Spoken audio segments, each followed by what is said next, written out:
Bienvenidos a Entérate, un espacio de difusión de las actividades institucionales, académicas y de actualización del Tribunal Electoral del Poder Judicial de la Federación. Con el favor de su atención, hoy continuaremos con el encuentro de ética judicial electoral a un año del Código Modelo, evento organizado por el Centro de Capacitación Judicial Electoral del Tribunal Electoral del Poder Judicial de la Federación. En esta emisión se darán las conclusiones de la mesa titulada Conversatorio El Código Modelo en Prospectiva, mesa a cargo del magistrado José Antonio Abel Aguilar Sánchez de la Sala Regional Guadalajara, y a su vez Carlos Soriano inicia su ponencia con la mesa que lleva el mismo título, Modelo en Prospectiva. La sociedad en todo el país reclama una renovada actitud de compromiso por parte de las instituciones públicas, sustentada en los intereses básicos que tutela la Constitución Política de los Estados Unidos mexicanos, donde la autoridad y el prestigio de los órganos jurisdiccionales se sustente tanto en las funciones que por ley desempeñan, en el cúmulo de actividades académicas que fomenta y desarrolla, como en la capacidad de construir un nuevo marco de convivencia con respecto a las prácticas de conducta ética. Vamos a continuar con este Código Modelo. Comenzamos.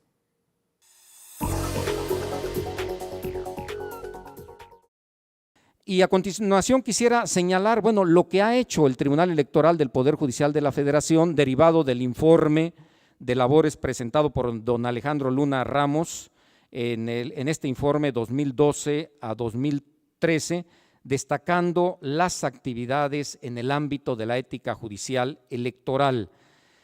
Ahí se indica que el Código Modelo de Ética fue presentado en el Encuentro de Magistrados Electorales en Monterrey, Nuevo León. En mayo de 2013 se presentó también este Código Modelo en el primer Congreso Anual Diálogo por la Ética Judicial Electoral en septiembre de 2013.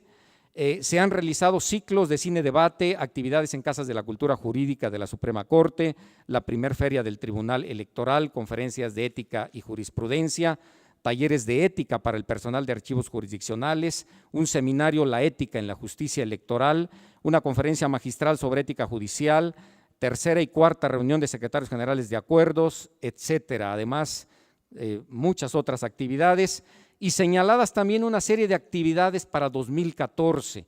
En el 2014, que como bien sabemos, en el caso mexicano tenemos el eje transversal de la transparencia judicial.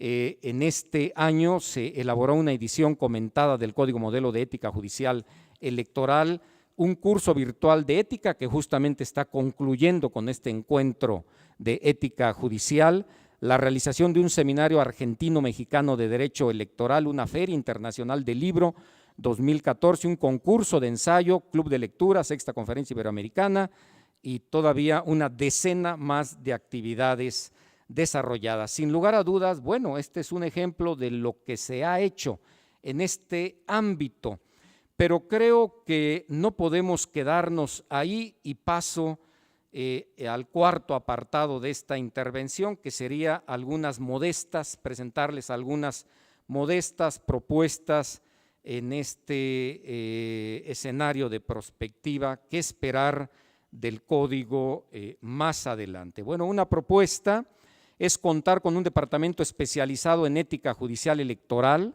en el Centro de Capacitación Judicial Electoral.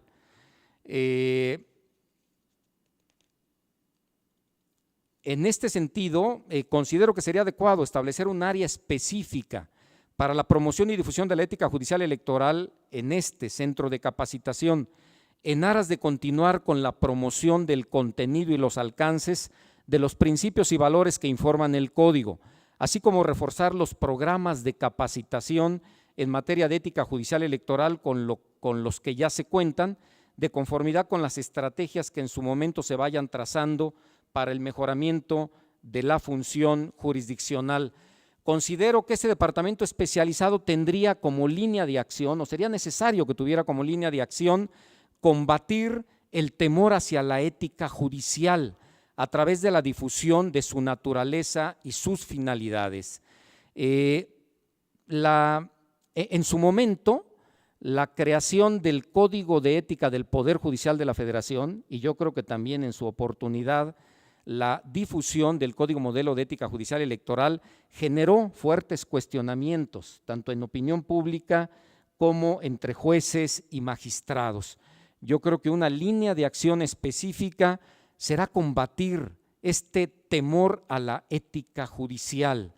Y en este sentido, quisiera señalar lo que precisa dos de los autores del Código Iberoamericano de Ética Judicial, Rodolfo Vigo y Manuel Atienza, que en relación con este tema señalaron las reticencias que pesan sobre la ética, sobre todo cuando por confusión o ignorancia se le asocia con cierto paternalismo, encaminado a imponer modelos de vida o a invadir la vida privada de las personas. Más allá de lo que se pueda debatir en torno a la ética en general, dichos conflictos se difuminan cuando nos encontramos en el terreno de una ética aplicada, una ética profesional, como es la función jurisdiccional electoral. Pues en esta materia no nos encontramos con preguntas abstractas acerca de lo que es la felicidad, el bien o lo bueno, sino que nos encargamos de cuestiones mucho más concretas, concernientes al desempeño profesional en el día a día de la función jurisdiccional en la materia electoral.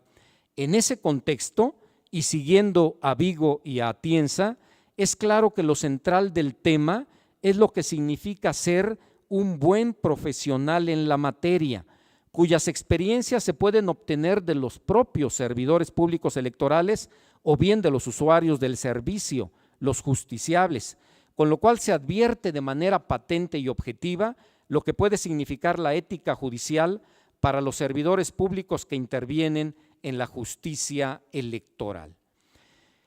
Segunda propuesta en este análisis de prospectiva estaría en el ámbito de la aplicación práctica del código, esto es, la integración de instrumentos como pudiera ser un manual de aplicación y casos prácticos. Y aquí permítanme referirme a lo que desde mi perspectiva son experiencias exitosas en el Poder Judicial. En el Poder Judicial de la Federación, cuando se creó el Código de Ética de esta institución, se elaboraron algunos documentos como el Código de Ética al alcance de todos, que contenía un texto y un cuaderno de trabajo. Estos documentos incluso fueron o contenían figuras del caricaturista Calderón. Yo creo que esta fue una experiencia exitosa que nació con la idea de simplificar el contenido del Código de Ética y permitir su análisis y difusión al interior de los órganos jurisdiccionales. Creo que otro instrumento muy adecuado fue el manual de aplicación del Código de Ética, que permitía la reflexión ética al interior de los órganos jurisdiccionales, porque digo, es muy bonito asistir a conferencias, escuchar a ponentes, expositores, pero considero que instrumentos de esta naturaleza permiten que se genere la reflexión de los principios y valores contenidos en el Código de Ética al interior de los órganos. Esto es en ponencias, en Secretaría General de Acuerdos, en la delegación administrativa y también en el contexto del análisis personal, de la reflexión personal, de la reflexión de nuestro quehacer cotidiano. Yo creo que de manera alguna en las reflexiones éticas debemos de juzgar al otro, porque bueno, eso es lo más fácil. Yo creo que criticar las conductas de los demás, bueno, pues eso de repente nos encanta, pero creo que lo que debe de generar instrumentos de esta naturaleza es la reflexión sobre nuestro propio desempeño y que esta reflexión genere los cambios que se buscan con estos códigos y que se busca en general con la reflexión ética. Y dos propuestas finales, y con eso concluiría. Por un lado, la existencia de premios y reconocimientos al mérito ético judicial. Aquí, bueno, debo de señalarlo, yo recuerdo una reflexión que en muchas ocasiones nos hacía don Mariano Azuela. Creo que sí, sin lugar a dudas, los adultos tenemos que trascender el ámbito de la motivación infantil. ¿Cómo educamos los padres a los hijos? Pues yo creo que muchas veces bajo estos principios del premio y del castigo, pero parece ser que, bueno, estas motivaciones de repente las mantenemos en la edad adulta. Yo creo que en la edad adulta, bueno, pues se busca que haya motivaciones adultas y esto es actuar bien por convicción personal. Pero bueno, trascendiendo esta situación a la que me he referido, bueno, creo que sería importante en todo caso primero continuar con el otorgamiento de reconocimientos al mérito judicial, como ya lo viene realizando la Comisión Iberoamericana de Ética Judicial, el Poder Judicial de la Federación y la propia Asociación Mexicana de Impartidores de Justicia. Sin embargo, pudiera ser una estrategia efectiva y satisfactoria para los destinatarios del cumplimiento del Código Modelo de Ética Judicial Electoral la instauración de premios al mérito de esta naturaleza, ético, judicial, electoral. Sin embargo, en este sentido, creo que resulta importante para el otorgamiento de premios de esta naturaleza el establecimiento de lineamientos claros y objetivos en la determinación de los premiados. Lo anterior en virtud de que la finalidad de ese reconocimiento estribaría en distinguir a los servidores judiciales electorales que se hayan distinguido en el cumplimiento de los principios y valores del Código Modelo de Ética Judicial Electoral, de tal forma que sean un ejemplo para los demás. Y también señalar que sería importante la publicidad de los lineamientos referidos, así como las bases del otorgamiento del premio al mérito judicial electoral, a efecto de darle la debida difusión y de que todos los servidores judiciales electorales tuvieran la oportunidad de ser candidatos a dicho reconocimiento. No se trata de premiar solamente a juzgadores, sino a todos los integrantes de los órganos jurisdiccionales que estuvieran en los supuestos de estos lineamientos. Y finalmente, la propuesta de la potencial conformación de una comisión de ética judicial electoral del tribunal. Estimo que sería pertinente el análisis relativo a la creación de una comisión de esta naturaleza para efecto de cumplir con todas y cada una de las estrategias prospectivas, con la finalidad de institucionalizar la observancia, promoción y difusión, así como la aplicación práctica y vital de los principios y valores éticos del Código en la función jurisdiccional electoral. Ejemplo de comisiones de ética, bueno, ya la tenemos en la Comisión Iberoamericana de Ética Judicial, y también otro ejemplo lo tenemos en la Comisión Nacional de Ética Judicial derivada del Código Nacional Mexicano de Ética Judicial. La primera solamente con facultades de asesoramiento, difusión.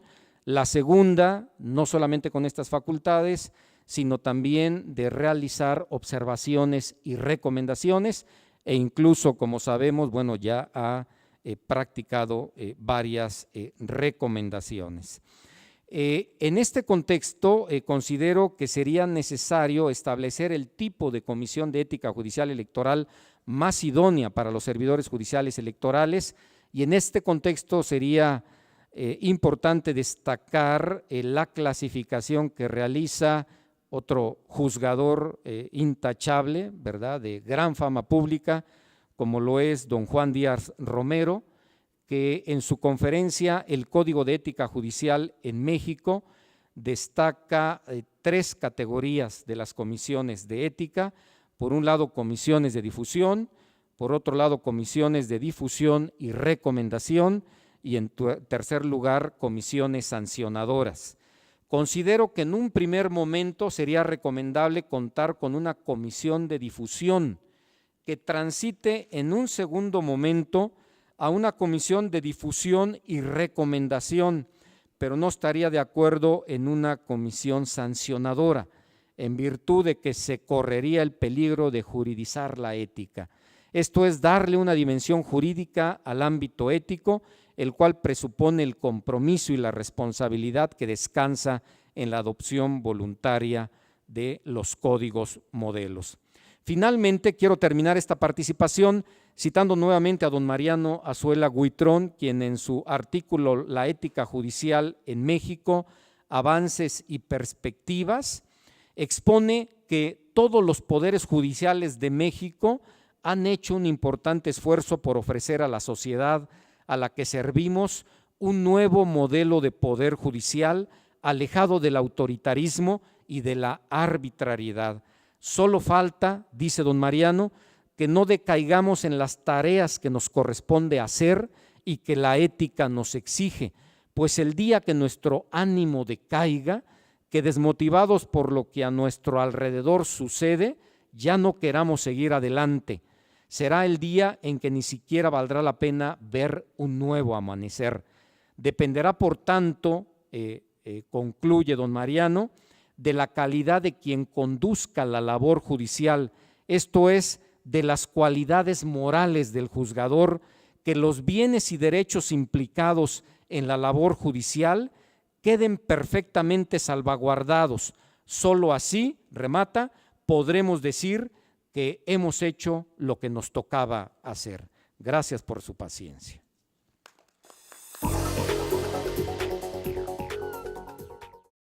Vamos a escuchar en el uso de la palabra al doctor Carlos Soriano Cienfuegos, que actualmente funge como jefe de unidad de investigación en el Centro de Capacitación Judicial Electoral.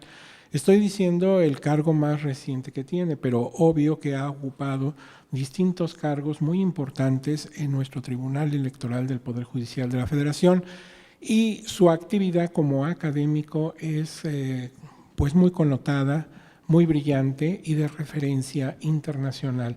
Por eso me siento muy orgulloso al cederle el uso de la palabra. Doctor, lo escuchamos con mucho cuidado. Gracias, doctor. Bueno, es para mí también muy grato estar con todos ustedes. En primer lugar, quiero agradecer muy sinceramente a los organizadores, a José Pablo Abreu, a Óscar Rodríguez, que hayan tenido la gentileza de invitarme, y por su conducto a la presidencia de este tribunal. Muchísimas gracias. También me siento pues muy obligado a reconocer al magistrado Abel Aguilar, con quien comparto mesa. Es un honor inmerecido para mí. Muchas gracias, magistrado. Y bueno, pues quisiera yo también comentarles que para mí estar en esta reunión del Código Modelo a un año de su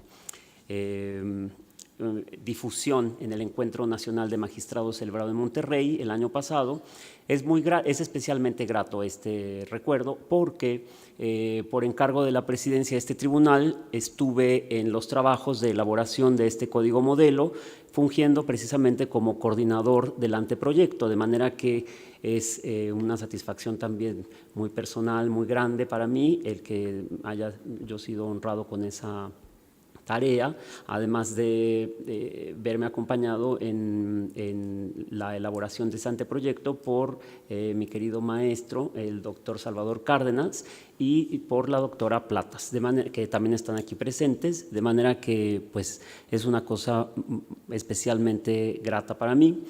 Yo quisiera complementar algunas de las muy brillantes ideas que ya ha externado el magistrado y haciendo un poco de historia, quisiera que reflexionáramos sobre el lugar que nosotros estamos ocupando en esta reunión del Código Modelo de Ética Judicial. O sea, ¿qué es lo que en realidad nos está convocando a este foro? Lo que yo quisiera decir desde el comienzo es que en nuestros días el tema de la ética ocupa una posición marginal, por lo que en mi concepto pudiéramos reconducir a dos tipos de factores. Unos factores son de cariz teórico y otros de índole empírica. A propósito de los primeros, yo quisiera recordar que todos sabemos que la escuela racionalista identificó el conocimiento científico con las posibilidades del método lógico-matemático, es decir, con un esquema del tipo deductivo, lo que significa que, postulado un primer principio o axioma, el científico solo debe esmerarse por derivar los enunciados y las afirmaciones propias de su disciplina, a partir de tales premisas a manera de conclusiones. En otras palabras, puede afirmarse que en la mentalidad racionalista solo goza de carácter científico el conocimiento demostrativo. Esto es una cosa que quiero especialmente destacar porque desde esta perspectiva podemos advertir con claridad las consecuencias que esta manera de entender la ciencia provocó en las disciplinas vinculadas con la axiología, es decir, en las ramas del saber relacionados con contenidos valorativos. Todo conocimiento práctico, es decir, todo aquel que se encarna en una acción humana, producto de la libertad, como no goza de exactitud, de la exactitud propia de la geometría y de las matemáticas, fue privado del calificativo de racional, con la consecuencia de quedar al margen de toda consideración científica. Me voy a permitir citar un muy breve testimonio de Hobbes que ilustra este aspecto que ahora destacamos. Dice Hobbes: cuando un hombre razona, no hace otra cosa sino concebir una suma total por adición de partes o concebir un residuo por sustracción. En cualquier materia que exista lugar para la adición y la sustracción, existe también lugar para la razón. Y donde quiera que aquella no tenga lugar, la razón no tiene nada que hacer. Y es el fin de la cita de Hobbes. En síntesis, desde el punto de vista teórico ofrecido por la modernidad, la ética es una disciplina que no guarda relación alguna con la razón. Nos estamos dando cuenta a partir de la lectura de esta cita, en tanto que los valores y los principios de los que se nutre son indemostrables a partir del método deductivo, que es propio de las matemáticas, presentado como modelo de las ciencias. De manera que tenemos un primer aspecto. ¿Por qué nosotros estamos hablando en el año 2014 de una ética judicial? Parece que fuera un tema pues novedoso, y en realidad lo es en nuestra circunstancia, cuando en realidad la ética siempre acompañó al derecho en toda su historia, hasta que la modernidad vino a ofrecer un modelo distinto de ciencia, este modelo demostrativo, axiomático, a partir del cual debía quedar todo demostrado por el método de la deducción. Como las ciencias prácticas, las disciplinas morales, axiológicas, no pueden basarse en ese esquema, pues la ética quedó reducida a una cuestión irracional. Y esto pone de relieve el segundo tipo de factores que yo indicaba y que condicionan el entendimiento general de la ética, que son los factores empíricos. Porque al despojar a la ética de toda posibilidad racional, ¿qué es lo que le queda a la ética? ¿Cuál es el papel de la ética? Lo que le resta es perfilarla como una disciplina que, aunque no cuenta con justificación teórica, sin embargo, es un modo de vivir en sociedad. Nótese entonces que la única posibilidad que tiene la ética en la mentalidad racionalista es transformarse en un instrumento del control social, es decir, en todo lo contrario a lo sostenido hasta entonces por la filosofía moral y social, por la filosofía tradicional. En efecto, en el pensamiento clásico, la ética traduce la exigencia íntima y personal de cada individuo por vivir la virtud, por actualizar en todo momento y circunstancia lo más propio de su ser, que es la libertad. Actuar de acuerdo con la virtud es actuar libremente, es decir, no por capricho, no por debilidad, no arbitrariamente, sino con vistas a alcanzar un fin que la inteligencia presenta como valioso. ¿Cuál podría ser, por ejemplo, la fortaleza de espíritu, la justicia, la prudencia, la neutralidad, la objetividad, todas estas cuestiones que hemos escuchado en las conferencias muy interesantes que me han precedido? Nada de esto es compartido por la mentalidad moderna, según la cual la ética no agrega nada al individuo, salvo el permitirle la convivencia en sociedad. Es decir, para decirlo con todas sus palabras, ¿por qué se habla de la ética en la modernidad o desde qué aspecto se habla de la ética en la modernidad? Pues desde el aspecto de, pues es que si no hubiera ética nos devoraríamos todos. Es decir, el hombre es el lobo del hombre y entonces, pues más vale que yo pacte contigo que yo no te devoraré a ti si tú pactas conmigo que no me devorarás a mí. No porque sea nada bueno, sino porque es una manera de asegurar la continuidad del proyecto social. Se observa entonces que la exigencia de la ética descansa en la utilidad que reporta para asegurar la continuidad, como decíamos, del proyecto social, pero no en el bien que en sí misma representa para cada persona.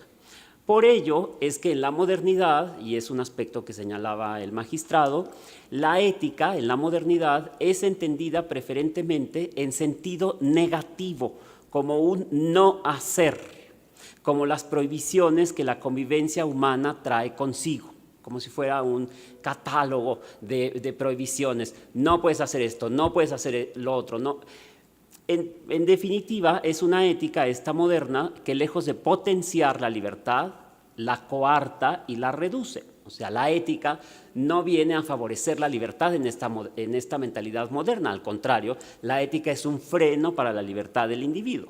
En síntesis, el pensamiento moderno postula que el ser humano es auténticamente libre solo en su estado de naturaleza, es decir, fuera de un contexto social, como por ejemplo en el Buen Salvaje de Rousseau. ¿Qué es lo que yo quiero hacer ver con estas ideas de cómo está contextualizada la ética en el pensamiento moderno? Pues lo que yo quisiera resaltar es que ¿cuál es la perspectiva de que nosotros estemos hablando de ética? ¿Cuál es la perspectiva de estos foros? ¿Cuál es la perspectiva de nuestro código modelo? Nosotros tenemos que partir de un principio distinto al de la modernidad. No podemos partir de ninguna manera de entender la ética como una serie de prohibiciones, como un catálogo de no hacer. Por principio de cuentas, me parece que debemos postular que la conducta humana puede ser calificada como ética porque está basada en la libertad. O sea, ese es el punto de partida. Esto significa algo muy importante para nuestra exposición, que será muy breve. El mundo, colegas, no está dividido en cosas buenas y en cosas malas. No nacemos con una cartilla cuando pues, salimos del vientre de nuestras madres, no nacemos con una cartilla que nos dice qué es bueno y qué es malo, sino que nosotros somos libres y tenemos que encontrar qué es no lo bueno, sino lo mejor. En efecto, si todo estuviera previamente dividido en bueno y malo, en realidad el hombre no sería libre, nos damos cuenta, ¿no? Si todo estuviera dividido ya para siempre en cosas buenas y en malas, pues ¿en dónde quedaría la libertad? No se podría elegir, sino simplemente aceptar. Por el contrario, libertad significa capacidad para optar, para elegir entre las alternativas presentes y no someterse a lo que ya está decidido de antemano. Desde esta perspectiva, la cuestión que plantea la ética, la que la convierte en una pregunta perenne del ser humano, por lo que seguirá hablándose hasta el fin de la historia, no es si el individuo obedece el bien y rechaza el mal, sino si su elección es la mejor. Para decirlo con todas sus letras, el ser humano actúa de acuerdo con la ética cuando entre varias alternativas, todas ellas buenas o no tan buenas, en mayor o menor grado, elige la mejor. O sea, que la opción no es entre lo bueno y lo malo puramente, como si eso existiera así en estado abstracto. pues en realidad lo que podría juzgarse como no tan bueno desde algún punto de vista es igualmente un bien, aunque un bien inferior al que exige la situación. No podemos entonces entender la ética como un no hacer el mal, sino como un elegir lo mejor. Por eso es que, en mi opinión, la relación entre la ética y la actividad técnica que desarrollan los jueces, los secretarios de estudio y cuenta, los secretarios instructores, los secretarios auxiliares, todas las personas que están involucradas directamente en la función jurisdiccional. En mi opinión, la relación entonces, entre esa actividad técnica y la ética se muestra especialmente en lo que decía la doctora Platas, en la prudencia o moderación al momento de aplicar el derecho. Los esperamos en una próxima emisión de Entérate, con lo más destacado de las actividades institucionales, académicas y de actualización del Tribunal Electoral del Poder Judicial de la Federación. Agradecemos su compañía, soy Roxana Noriega. Hasta la próxima.